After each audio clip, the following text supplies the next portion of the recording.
টাকা কিভাবে নিয়ে গেল দেখেন চালাকি করে। আপনার দৌড়িয়ে আসছে, বলতেছে ম্যাডাম ম্যাডাম আমাকে বাঁচান বাঁচান। এই মেয়েটা বলছে যে ওইখানে যে পালান। দেখেন তারপর কি হয়ে গেল। আরেকটা ছেলে দৌড়ে আসতেছে এদিকে। এই যে আপু একটা ছেলে দেখেছেন এদিকে যেতে? কয়, না দেখি না। ছেলেটা বললো আমার সোনার চেন নিয়ে চলে গেল আর কি। দেখেন ওদিকে গেছে।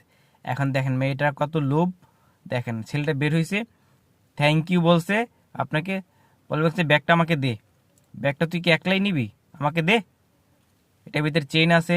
তো বলে গেছে ওই ছেলেটা। আচ্ছা বলতেছে আমাকে কিছু দেন, আপনি একলাই নিবেন। দেখেন খালি ব্যাগটা দিয়ে টাকা নিয়ে গেছে। তারপর দেখেন ছেলেটা চলে গেল ধন্যবাদ দিয়ে। তারপর কি হলো দেখেন, ব্যাগটা খুলে দেখে স্বর্ণের চেইন আছে কিনা। তারপর দেখে কি ময়লা, ময়লা পলিথিন ধরাই দেয়া টাকা নিয়ে গেছে। দেখছেন ওরা দুই বন্ধুই একই চালাকি কইরা টাকা নিয়ে গেছে।